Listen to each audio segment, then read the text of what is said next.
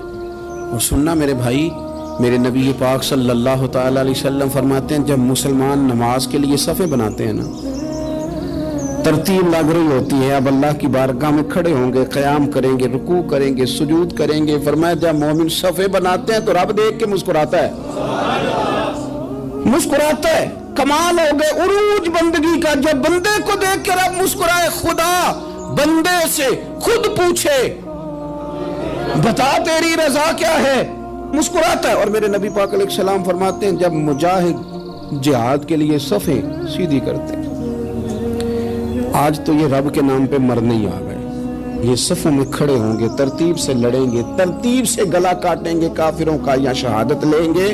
فرمایا جب جہاد کے لوگ صفیں بناتے ہیں تو رب انہیں دیکھ کے مسکراتا ہے۔ کتنے نصیبوں والا وہ بندہ ہے جسے دیکھ کے مسکرا دیا۔ اور یار کبھی تیرا بیٹا تیرے سامنے مسکرائے نا چھوٹا، تو تیرا دل باغ باغ ہو جاتا ہے۔ تیری ماں بیمار کسی ایک دن صحیح طرح ہنس پڑے تو طبیعت خوش ہو جاتی۔ مجھے بتاؤ نا جس کا رب بھی اسے دیکھ کے ہنس پڑے، جو اس کی شان کے لائق ہے، کیا اس بندے کے نصیبیں ہیں، کیا اس کے مقدر ہیں۔ آپ اس مقام پر اپنے آپ کو لائیں۔ اب دیکھیں نا یہ حدیث آپ نے سن لی، اب ہم نے نا اس طرح صفیں نہیں بنانے جس طرح ساری دنیا، آپ ذرا صفیں بھی شوق سے بنائیں گے، آپ ذرا تھوڑا سا شوق پیدا کریں گے، بھئی یہ تو میں وہ کام کرنے لگا ہوں جسے دیکھ کے رب مسکراتا ہے۔ نبی پاک صلی اللہ علیہ وسلم نے فرمایا جب کوئی بندہ توبہ کرتا ہے نا، ہم توبہ کا رٹا لگاتے ہیں، یا اللہ میری توبہ، یا اللہ۔ اور توبہ کا تو مطلب یہ ہے کہ پچھلے گناہوں سے پکی توبہ، آج کے بعد یہ غلطی نہ کرنے کا پکا وعدہ۔ تو نے ساری شب برات رو کے گزاری ہے، بتا سویرے جھوٹ جوڑنے کا ارادہ ہے تیرا، آج کے بعد رشوت تو نہیں نہ لے گا، ملاوٹ تو نہیں نہ کرے گا، یہ توبہ ہے۔ اور اگر سارے کام اسی طرح کرنے تو پھر یہ توبہ کا رٹا ہے۔ جتنا مرضی لگاؤ. حضرت علی بن ربیعہ رضی اللہ تعالیٰ عنہ فرماتے ہیں میں مولا علی کے ساتھ تھا, مقام حرہ کی طرف جا رہے تھے, حضرت علی نے ہاتھ اٹھا کے دعا مانگی ہماری تعلیم کے لیے, ورنہ حضرت علی ہم صحابہ کو محفوظ عن الخطا تو مانتے ہیں نا. ہاتھ اٹھا کے کہا اے اللہ ہمارے گناہ بخش دے, تیرے علاوہ کوئی معاف کرنے والا نہیں. اور پھر حضرت علی آسمان کی طرف دیکھا اور دیکھ کے نا حضرت علی بن ربیعہ کو تو مسکرائے. حضرت علی بن ربیعہ کہنے لگے حضور مسکرائے کیوں؟ وہ فرمانے لگے ایک دن میں حضور کے ساتھ اسی طرح آیا تھا, اسی طرح حضور نے دعا فرمائی تھی ہماری تعلیم کے لیے, اور پھر حضور مجھے دیکھ کے مسکرائے تھے اور فرمایا جب کوئی بندہ رب کی بارگاہ میں اس طرح استغفار کرتا ہے تو رب مسکراتا ہے, اور مسکرا کے فرماتا دیکھ لو میرے بندوں کو پتا ہے کہ میرے علاوہ معاف کرنے والا کوئی نہیں. انہیں پتا ہے, تم اس کی بارگاہ میں رجوع تو لاؤ, آؤ تو صحیح دعا سو لے کر. اقبال کہتے ہیں کہ اسیر دشمن کی چاہ میں بھی, مخالفوں کی نگاہ میں بھی, امی ہے صادق ہے معتبر ہے, میرا پیغمبر عظیم تر ہے. نبی پاک صلی اللہ علیہ وسلم تشریف لائے, انہوں نے کہا جی آپ جو فیصلہ بھی کریں قبول ہے, آپ بتا دیں کون سا قبیلہ حجر اسود اٹھا کے, باقی خانہ کعبہ کی تعمیر مکمل ہوگی, حجر اسود کون سا قبیلہ لگائے, پہلے طے کر لیا تھا جو حضور فیصلہ کریں گے سب کو قبول ہوگا. اب اگر حضور ایک کے حق میں فیصلہ کر دیتے تو تیار تھے نا باقی قبول کر دیں.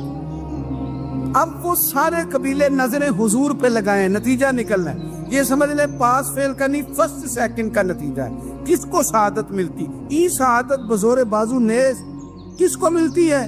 قربان جاؤں حضور کی حکمت پر, نبی پاک کے تدبر پر. اب ایک کو بھی اگر حضور کہتے تو لگا دے تو باقی وعدہ کر چکے تھے مانیں گے, پر یاد پریشانی تو ہوتی ہے نا کہ ہم سیکنڈ آ گئے, تھرڈ آ گئے. اب یہ سب چاہ رہے تھے شہادت لینا, تو رسول پاک نے نا چادر بچھائی, حجر اسود اٹھا کے رکھا, فرمایا لڑو نا, سارے یہ ایک ایک کونے سے چادر پکڑ لو.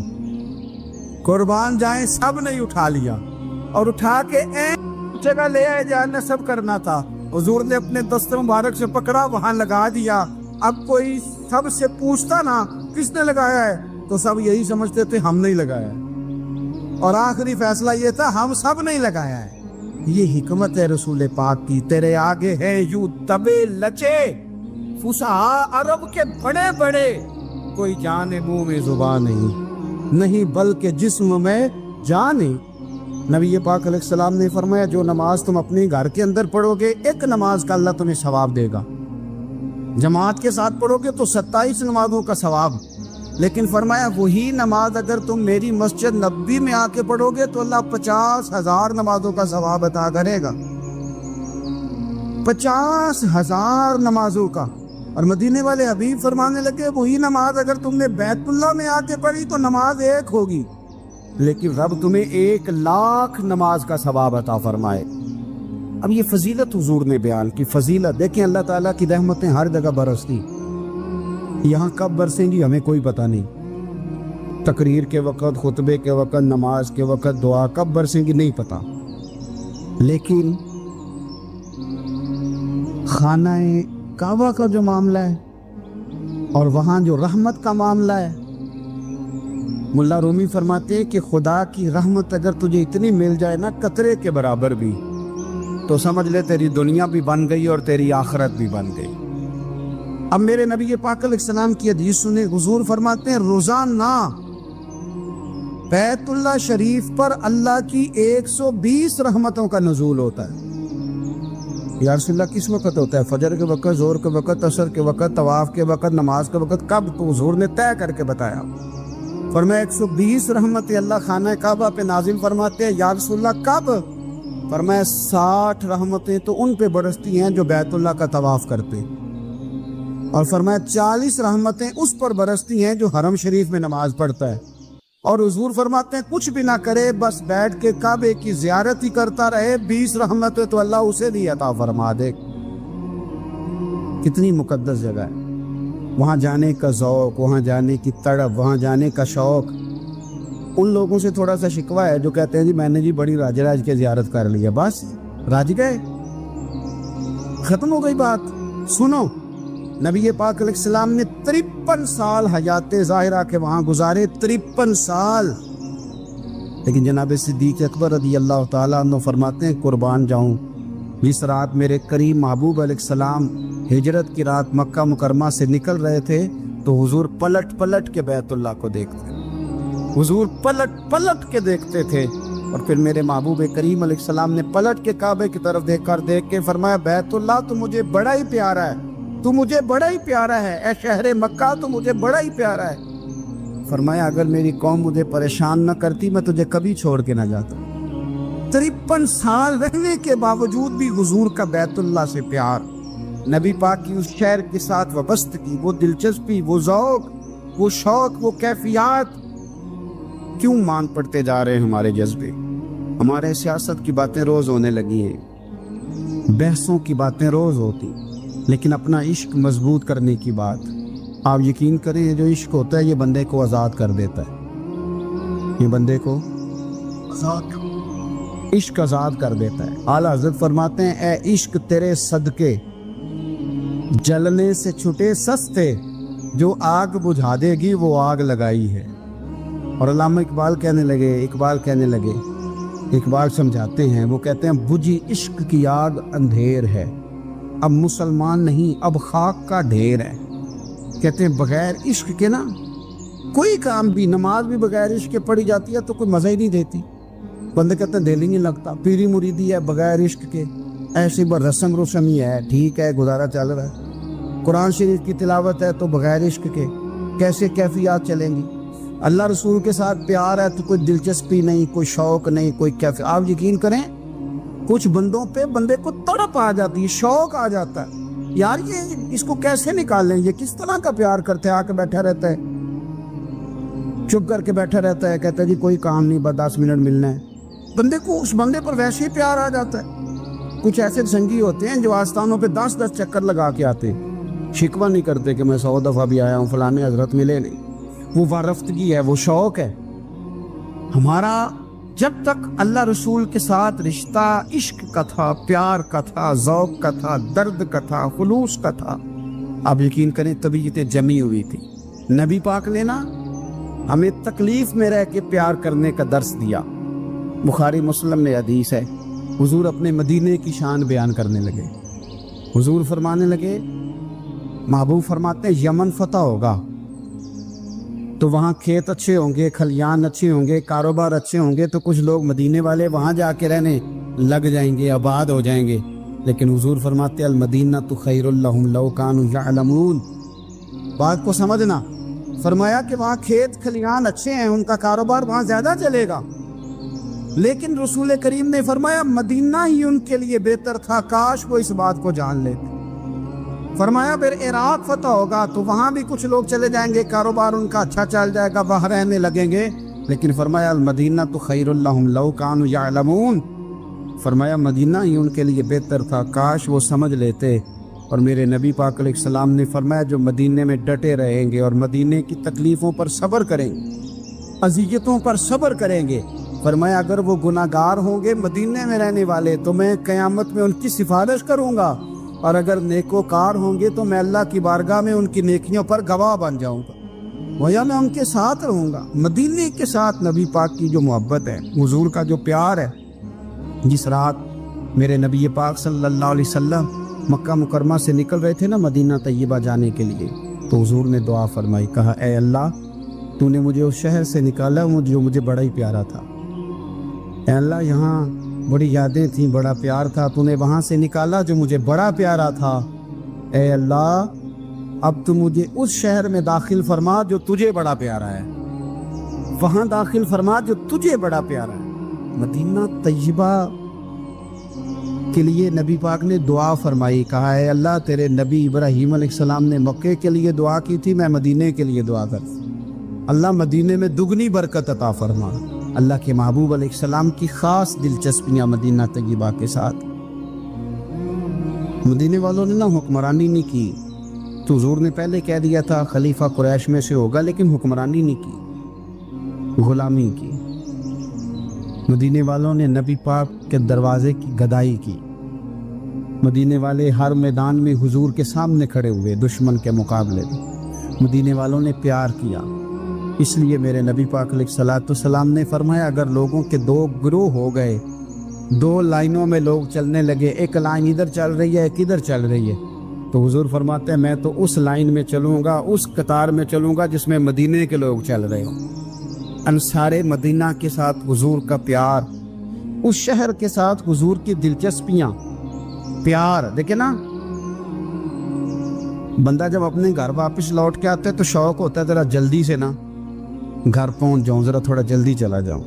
کئی سفر سے آئے، صحابہ فرماتے ہیں کہ جب نبی پاک کسی جنگ سے، جہاد سے، سفر سے لوٹتے، مدینے کی عمارتیں نظر آتی تو گھوڑا تیز کر لیتے، اپنے اندر نا یہ ذوق پیدا کریں، یہ پیار پیدا کریں۔ آپ یقین کریں کوئی ٹھنڈے ٹھنڈے مسلمان، وہ کوئی کیفیت نہیں، صبح سے شام تک میں دوستوں سے کہا کرتا ہوں الحمدللہ کبھی ایک آیت پڑھ لینا قرآن پاک کی ترجمہ و تفسیر کے ساتھ تو سارا دن وہ گھومتی رہتی ہے دماغ میں، رات کو اس کا ذائقہ رہتا ہے روح میں۔